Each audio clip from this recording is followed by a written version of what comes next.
Kamusta kayo guys? So ngayon, magpapapalit tayo ng tint, yung X-Film na tint. Kasi kung nakikita nyo dyan sa picture na yan, super dark. Nahirapan ako pag gabi. Hindi kasi ganun kagandahan yung kinakabit sa kasa. So nandito tayo ngayon sa Backyard Auto Lab. Dito yung pinakamalapit para mapalitan yung tint natin. Sila magkakabit. Ayan, pinaka-car wash muna guys, bago nilalagyan ng ceramic tint. So, pipili pa tayo kung clear green o clear blue. Pero, mas gusto ko kasi yung clear blue kasi marami ako nakikita at pogi. So, ito yung clear blue na sinasabi ko sa inyo guys. Ito yung tint ng mga hindi babaero guys. Kaya kung ako sa inyo, magpalit na kayo ng ganitong tint. Pakita ko lang sa inyo guys kung saan ito. Ito, ayan Backyard Auto Lab. Ayan, meron silang car wash, nagsiceramic tint sila, ceramic coating ng sasakyan. Pag nandito ka yan, pwede kang tumambay dun sa taas. So, dahil tapos na i-car wash yung ating Wigo, pinasok na dito sa kung saan nila ikakabit yung tint. Yan, aircon yung loob na yan guys at bawal pumasok dyan kung hindi sa inyo yung sasakyan at hindi kayo yung magpapatint. Pero dahil sa atin yung Wigo sa loob, pwede tayong pumasok guys. Ayan, nakita nyo guys, so may mga cover pa sila. Ayan, protection para hindi mabasa kasi kung ano man yung ini-spray nilang tubig ata yun na may sabon. Ayan, sa pag-install ng tint. Ayan, para hindi madumihan. Ayan, meron silang kinakabit na ganyan, guys. Ayan.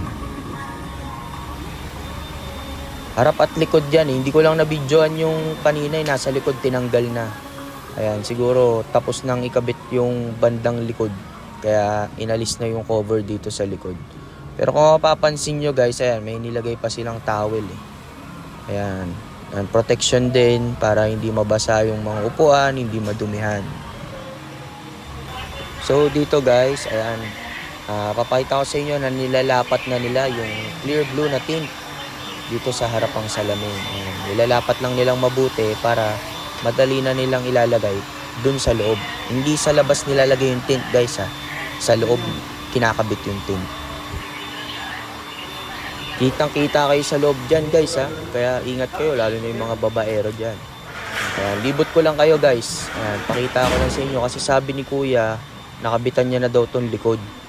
So ayan, kitang-kita nga at maliwanag na lalo na kapag nasa araw kayo, kitang-kita kayo sa loob nito. Yun ang kinagandahan nitong tint na to, pero mataas yung heat rejection niya. So ito guys, yung sticker na tong hawak ko, ito yung pang premium na clear blue. Yan. Tapos ito naman yung sa akin, ito yung Elite clear blue na sticker. Akyat muna tayo guys kasi wala lang, matagal pa naman matagal ikabit kasi maayos talaga sila magkabit kaya matagal, kaya akyat muna tayo dito. Samahan muna natin yung napaka-supportive natin na girlfriend. Ayan. Kita dito guys Ayan, dito talaga tambayan guys ng mga nagpapa-car wash, nagpapatin o ano pa man na pinapagawa dito.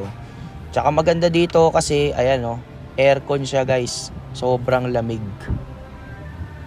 So, ayan guys, tinawag na tayo. Fast forward. Kasi nga, tapos nang ma-installan ng ceramic tint na clear blue. Elite. So, ayan. Pakita ko lang sa inyo guys. Ayan siya. Lalo na, pag nasa arawan kayo guys, kitang-kita kayo sa loob. Dito, medyo madilim pa siya Kaya akala nyo medyo parang may pagka-dark ng konti yung clear blue. Pero hindi, pag nasa labas kayo guys, kitang-kita talaga kayo. Yan. Ayos, pogi. So, ayan guys, fast forward tayo. Pumunta muna tayo dito sa SM Manila. So, ayan, pinapakita ko lang sa inyo. Ayan, maliwanag siya guys.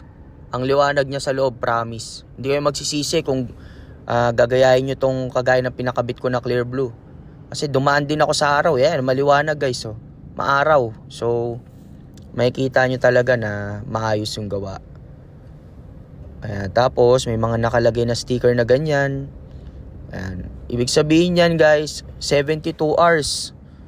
Yung bawal galawin yung mga salamin nyo.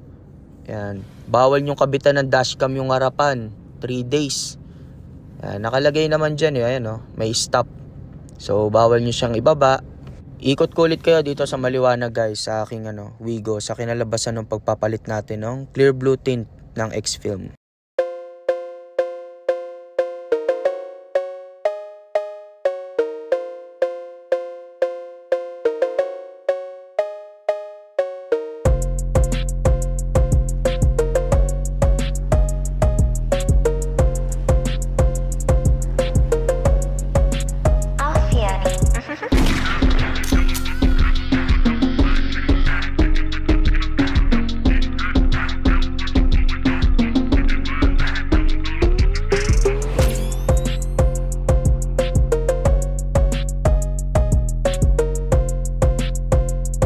Salamat ng marami sa tumapos nitong video na to guys. So abangan nyo pa yung mga susunod kong upgrade.